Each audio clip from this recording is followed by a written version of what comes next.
Mm. Woo. What up, YouTube Live? How's it going, everybody? Today is Monday. Oops, sorry, my microphone's in the way. Okay, here we go. Today's Monday, April 1st. Happy April Fool's Day. I hope you are having fun pranking your coworkers in the office or at whatever workplace you're in. Make sure it's a good one, okay? Usually, that's why I don't engage in April Fool's pranks anymore because I'm not good at it. In the past, all I ever did was post a fake news, fake news like, hey, this guy so and so got cast as this guy so and so. I think one of today's April Fools was like Zac Efron is cast as the next Wolverine or something. But so it's gotten cheesy, like, right? That's all you can do. So get creative, as opposed to just settle for fake news. People can smell that bullshit coming a mile away. So dig a little deeper, try a little harder, and come up with the most unique prank for today. But don't hurt anybody on the process, okay? This is not hazing by no means, so please keep it fun and safe. Also, in celebration of April Fools, today is the arrival of Jordan Peele's brand new The Twilight Zone series on CBS All Access. CBS All Access, of course, is the CBS, not CVS, CVS is pharmacy, CBS digital streaming service. So they unleashed the first two episodes. The subsequent episodes will air regularly starting I think April 11. Yes, that's Thursday. So that's the week after Star Trek Discovery season 2 ends. So that's going to be in the place of, while we wait for Star Trek Discovery season 3, whenever that is, we have Twilight Zone for this season, spring. um okay, so I'm here to talk to you about these first two episodes. And what's my overall verdict? I love them. This is amazing. It's so good to have the Twilight Zone back, and in a very inventive, very new, very sleek, very shiny, very trippy way, more than ever before. Um, Sorry, I just had lunch. I apologize. Just a heads up before I go further, that just like with all my episode recaps and all my TV reviews, or at least most of them, this too contains spoilers. So heads up, spoiler alert, you've been warned. I'll be spilling some spoilers here. Um, okay, let's go with the first episode. It's called The Comedian. And the writer is Alex Rubens. It says here on the IMDb. And the stars are the lead star is Kumail Nanjiani, the Oscar nominee Kumail Nanjiani, comedian slash actor of the famed The Big Sick movie a couple of years ago. And of course, Tracy Morgan is also in this one, co-starring De'Ara Kilpatrick and Toby Hargrave. And yeah, so to give you context in a nutshell, Kumail Nanjiani's character is this South Asia American comedian who is struggling. His jokes, his material sucks. It starts out that way because he talks about this Second Amendment. I don't know, man. It's like I get his politics, but it's like, dude, how is that a material for stand up? And then when he's down on his luck, he's at the bar, after getting made fun of by his fellow peers. He meets his idol, and that is played by Tracy Morgan. Um, and oh my god, I'm a big fan of yours. Can you give me some notes? And that pretty much starts out the deal, the deal with the devil, if you will. But Kumail's character doesn't know that he has entered that deal. So what transpires after that is that when he goes up on the stage, there'll be a couple of times starting out first, like where he still busts out that freaking Second Amendment material. I don't know what he's thinking. Um, but every time he's like stuck or that he sees his audience like checking their phones and not paying attention to him, it's like he starts sweating. It's like, oh my god, oh, all right, I'm gonna, you know, make fun of one from the audience. And the first one was his nephew. Um, and that's how comedians do their thing sometimes. Comedians would pick out an audience member and pretty much just roast them. If you've been to a comedy show, I've never been personally in a comedy show, but that's usually the case. But when people tell me like, hey, if you go Rama someday, don't sit up in the front because you'll be noticeable, and the comedian might make a joke at your expense. And like, look at this guy, look at what he's wearing, and like, who's the girl sitting next to you? Why are you going out with him? Something like that. And we go on and on and on. So, but people laugh, people love that he makes fun of audience members, Kumail's character. So even his nephew too, like, oh my god, you're funny. But the moment that he says, "Give it up for so and so," and mentions the name of that person immediately disappears as if he or she never existed at all. And whoa, right? What's going on, right? He comes home, and his nephew, of course, is from his girlfriend's side of the family. And all of a sudden his girlfriend's like, what nephew? My sister can't bear a child, don't be insulting. And so throughout the hour you see a series of Kumails using that to get laughs, but people disappear left and right. He would use that to get rid of people that he doesn't like, including his rival comedian. Um,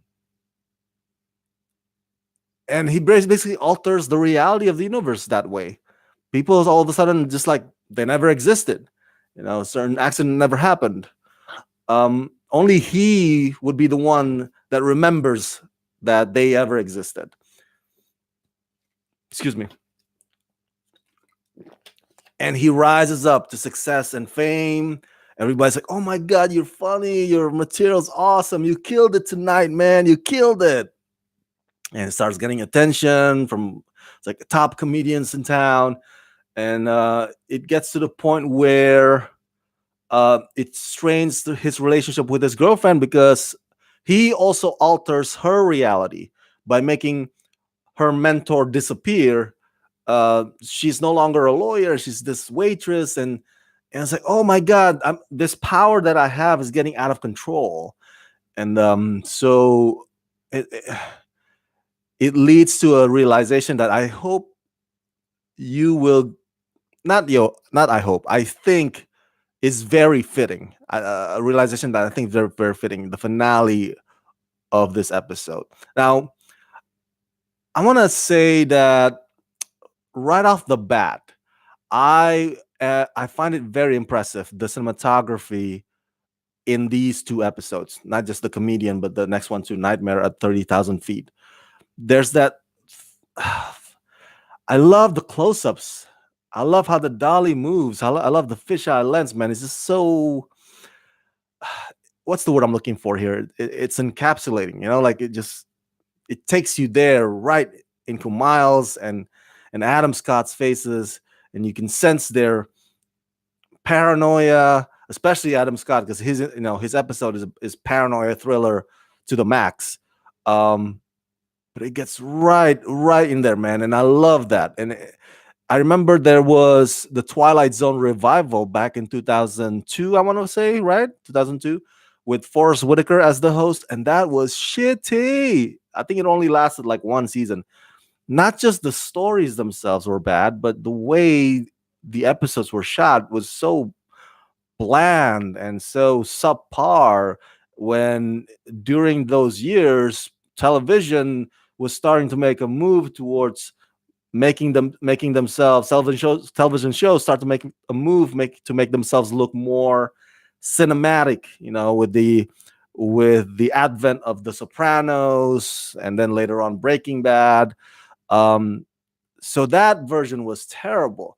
But this one I kid you not. Let me just say, give it the utmost praise that at least from these two episodes, this Twilight Zone brand new take goes above and beyond in terms of its cinematic values. I think you will be highly impressed, just as impressed as I was when I watched it, but also you will feel very immersed in the story because of the way it's shot.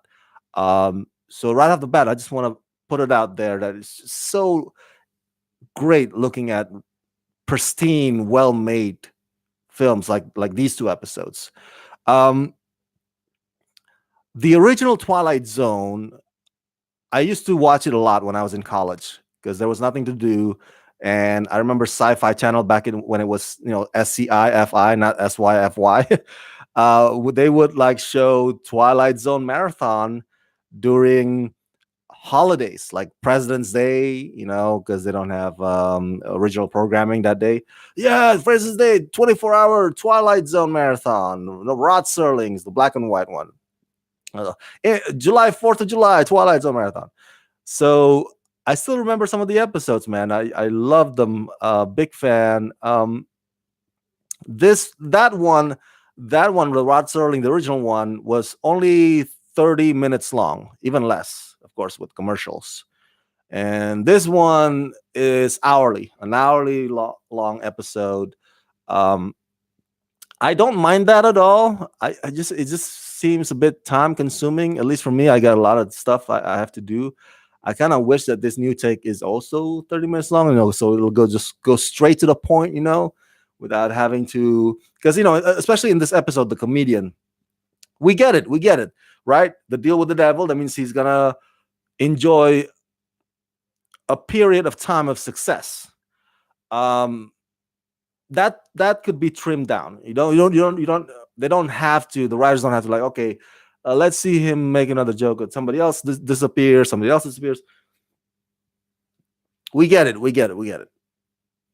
So that's probably my only thing about this new Twilight Zone. It's not necessarily criticism, but kind of like wishing, like, they could probably just kind of trim down the runtime. That doesn't have to be this long, and it can, just like the old original Twilight Zone, it can go right to the heart of the matter and the twists and whatnot. And then we can, say hurrah after the episode ends and move on doing chores or whatever. um, I love the intro. I love freaking Jordan Peele's narration. Oh, the beginning and the end, just like Rod Sterling did. And what always gets me about Rod Serling's appearance in his episodes and his narrations is his, and that's the appeal of the show. The way, the wording of his sentence, to give you, the audience, the context, while also putting a play on the word Twilight Zone. Like the comedian, you want to enjoy the success, it'll be found up next door, up on, take the elevator up onto the Twilight Zone, something like that. Or like, in order for Kumail to learn his lesson, he would have to walk through the door into the Twilight Zone, something along that line. And from these two episodes, they are very, very well written. Great soundbite to have. Somebody should compile, by the time the season ends, just Jordan Peele's appearances and sayings in this Twilight Zone series. So that part I like, definitely. But back to the episode itself as well. It's I don't want to reveal too much about the ending of this episode. I know I've already given you enough spoilers, but I want to at least make sure you have the pleasantry of finding what happens to the fate of Kumail's character, because it is, man, what happens to him at the end is trippy as hell. And that's good, because that is in the spirit and in the nature of the Twilight Zone. This new take really, really does a fine job of continuing Rod Serling's legacy. I don't. I mean, I really have little to no criticism about these two episodes. I think, especially the comedian, is just fantastically done. Um, and it only sparks your interest in sci-fi thriller once again. If you ever had that interest in the past, this new take would only deepens. It would only deepen that love for sci-fi thriller mystery. So I think this is fantastic. It's on CBS All Access. Um, so you're gonna have to subscribe. Rama Screen is an affiliate of CBS All Access. So I can't put the link here anymore in the description box here because YouTube is very strict about what links you can put in the description box. But if you go to ramascreen.com, you'll find posts about CBS All Access or the banner there, and you can subscribe through there. So that's one way, of course, probably the exclusive only way to watch this new Twilight Zone series. So let's get to the second episode. Second episode, I have a few notes here, and before we get through that, I want to say that if you are a fan of the Twilight Zone original series, like I am, you would remember one of its most memorable episodes, probably regarded by many as one of its best. And I'm talking about Nightmare at 20,000 Feet. That is the episode in which younger William Shatner, that's right, before he joined the Enterprise crew, black and white, William Shatner plays this character who is on a plane, and he gets terrified because he believes that he sees this hideous creature outside the plane's window. And I think it's biting off the wing or whatever. I think it might be gremlin. And that episode is so famous and iconic that it has been made fun of, or it has been parodied uh, by so many other properties. Oh, Jason Cordero, what up? What up? Sorry, I just saw you on the chat, brother. Jason, can't wait to see this. Jason, everybody, Coach Movies. Coach Movies has a segment here on Rama Screen YouTube channel. Make sure you follow Coach Movies on Stardust. He gives the most creative, the most insightful, the most inventive, the most hilarious Stardust Movies reactions. He's also one of Rama Screen patrons. So please show him some love by following him on Stardust app. Thanks, Jason, my brother from up north. Okay, so back to the story. William Shatner, the airplane episode, and he sees hideous creature, and it has been parodied and made fun of, including by The Simpsons. I remember The Simpsons made fun of that episode. It was so that's how iconic it is. I'm gonna no problem, Jason. Hey, brother. So this episode 2, starring Adam Scott, is titled Nightmare at 30,000 Feet. So it's, if you're asking me, hey Rama, is it a play on William Shatner's episode? Is it a remake of William Shatner's episode? The answer is no. The answer is no, because yes, the title is an homage to the William Shatner's episode, but it is this episode is its own beast. And let me give you the context. So Adam Scott plays this investigative journalist named, I believe his name is Justin Sanderson. And he has seen a lot of shit in his life, as a journalist. Maybe he's a war reporter, and that pretty much messed him up a little bit, messed up his relationship. We get a little bit of that context in the beginning when he phones his girlfriends, like, yeah, I know, I've seen so many horrible things out there.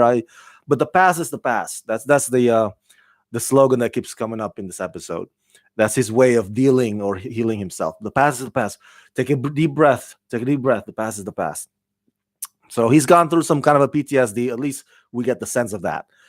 And he's on this plane, and he finds a podcast just randomly this podcast on in front of his seat, and he puts it on right with a recorder headset, and the podcast pretty much tells the story of his plane. The narration is not by Jordan Peele on that podcast; it's by somebody else.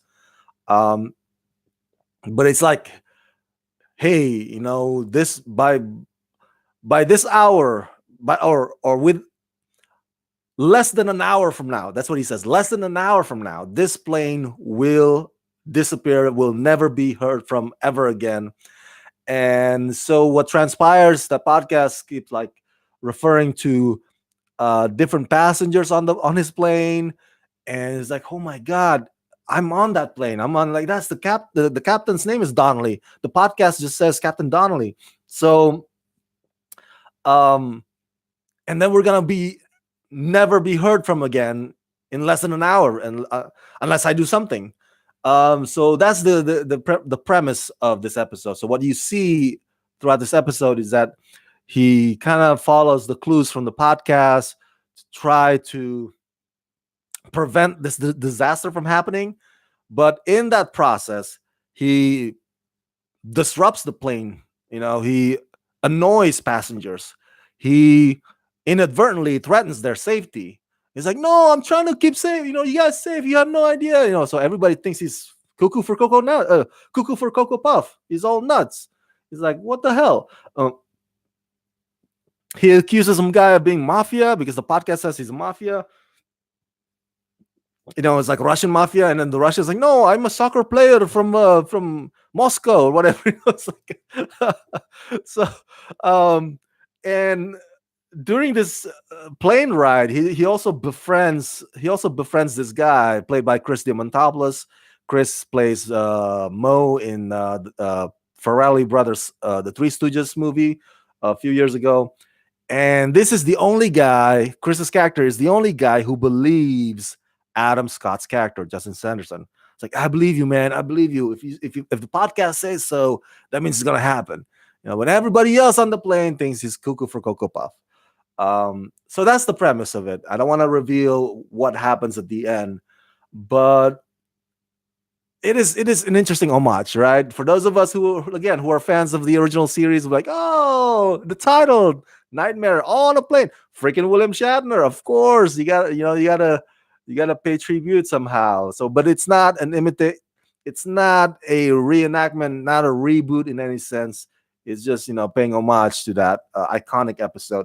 Actually, my favorite Twilight Zone. Before we get back to this episode, I want to say my favorite all-time favorite Twilight Zone, the original series Twilight Zone episode, is actually not the William Shatner one. My favorite is actually, and if you Twilight Zone fans, you guys would know what I'm talking about. It's the episode when or about this librarian, I think, or is this guy. I haven't seen it in a while, but I used to love this episode whenever it shows on rerun. But this guy loves to read, right? He's got this thick glasses. I think he was played by Meredith Burgess, right? The guy that trains Rocky Balboa. But anyway, he has his thick glasses. You can tell he's a nerd, and he really hates people. He's annoyed by people around him. He's like, I wish people would just go away and leave me with my books, because books are the only thing that I'm safe with. They don't make fun of me. I love them. Some people have that approach also to animals, like, oh, people should just go away. I hate people. I just want to be with my dogs. For him, it's books. And nuclear apocalypse happens. He's the only survivor. Everybody dies but him. And he's got books everywhere. So the books survive. But it's like, after, just for that moment, he was happy, right? He was happy. He's like, yes, I'm the only one who survives, and I'm now alone with my books that I can read till the day I die. Nobody will annoy me. Nobody will, tell me to go to work or tell me to go away from my books. But he drops his glasses. He accidentally drops his glasses, and then it's like, no, why, why? Now that I have a chance to read books, I can't read them because my glasses broke. Oh man, that's my favorite. My favorite Twilight Zone episode, actually, not the William Shatner one. And if you have a favorite of the original series, let me know. Share them in the comment section below. Those of you, my fellow Twilight Zone fans, would probably recognize the episode that I just referred to. So back to this Nightmare at 30,000 feet. It is nicely done. Again, as I said earlier, the whole cinematography thing that makes you feel immersed in the story is just superbly done, man. And there's a few familiar faces here too, including the one who plays the pilot, Captain Donnelly. His actor Nicholas Lee. Those of us X Files fans would recognize him as Krychek. So it's like, good to see him again. And the way they update, because this Nightmare at 30,000 feet is basically a paranoia thriller, just the same as the William Shatner one. That was paranoia thriller as well. But it's interesting how they update it, and I'm talking about the inclusion of today's xenophobia or fears that people have about, I don't know, or the assumption. It plays into the assumption that we have about certain groups of people, because they look Russian, because they look Middle Eastern, because um, it's updated to our time and our society today, and I like that about the writing in this one, because Adam Scott's like trying his best to, like, oh my god, uh how about you guys? You guys look suspicious. Like, oh no, don't accuse me of me that, because I know you guys are just sick. But still, can you do that? Can you shut down your computer, please? So I don't want to go through too many details of what happens, but I love that. I love how the writings update the story into our time and society, and the fear and the xenophobia that unfortunately our society is still dealing with, and the prejudice, of course. Nicely done overall. The twist is, I think I could see it coming a mile away. I don't know if you guys can or not. It's not too surprising for this episode. I don't want to reveal it here, but it. But let me just say that even though it's not unpredictable, it is still satisfying. Um, it's like these two episodes are really well thought out. Like, they don't leave any aspect of it um, just hanging or unexplored, right? Like, okay, you can't just introduce something and then don't really have that connect to the rest of the cogs in the machine. No, that's these two episodes. They're actually the entire story arc is so well written and well thought out. So again, even though the twist may not be too surprising, um, it's like, okay, it makes total sense why that would happen. I'll leave it at that. I don't want to reveal too much as to what exactly, but let's just say that it is satisfying through and through. Um, which leads me to my final point. I think because Jordan Peele he only had two movies so far, Get Out and Us, but those two movies are Twilight Zone inspired. I mentioned to my friend too, after I watched Us at South by Southwest, even though we're still wrecking our brains, um, trying to figure out what it means, freaking hands across America and what, have doppelgangers and whatnot. What we do agree on, even though we have disagreements about the meaning of it, what we do agree on, me and my friends, is that the whole thing feels like a prelude to the Twilight Zone, his Twilight Zone series. The movie Us is like, hey guys, Twilight Zone's around the corner. Here's a movie. It's like Us is like an extended episode of the Twilight Zone. The same with Get Out. And I've never interviewed Jordan Peele in person. I would love to someday. But you can tell from these two movies that he is heavily influenced by this iconic anthology science fiction thriller mystery series. and I'm glad. I'm glad that he did. I think, um, and I'm glad that he has found a way to not only honor Rod Serling's legacy, what he gave us, mankind, but also Jordan Peele has found a way to continue that in a newly updated, inventive way that speaks to today's audiences. And so kudos to the writers of all these episodes. Looking forward to the rest of them. As I said, uh, these first two episodes drop today on CBS All Access. Rama Screen is affiliate of CBS All Access. Go to my website, ramascreen.com, and you can subscribe through the banner there. Um, and the subsequent episodes will start airing. Episode 3 and on will start airing April 11th, Thursday night, April 11th on CBS All Access. So you definitely want to subscribe today. Okay. That's it. That's my review of the episodes 1 and 2 of the Twilight Zone new series titled "The Comedian" and "Nightmare at 30,000 Feet," starring Kumail Nanjiani and Adam Scott, respectively. And share your thoughts in the comment section below. If you have questions if you haven't seen the episodes yet and you have questions about them, non-spoilery questions, I'll try my best to answer them in the comment section below. Or if you've seen the episodes and you disagree with my review and you thought that it was terrible, or you thought that the episodes were lame or whatever, I want to hear your thoughts about them also, as well, below. Okay, so share them in the comment section. And as always, subscribe, press that like button, ring that bell. And as always, if you can help support this channel, please do so at patreon.com/ramascreen. I'm still recuperating from WonderCon. I still have a few more video interviews that I need to upload later on in the evening. So make sure you tell everybody to subscribe and to tune in to Rama Screen YouTube channel. Thank you, everybody. And as always, let's rock this.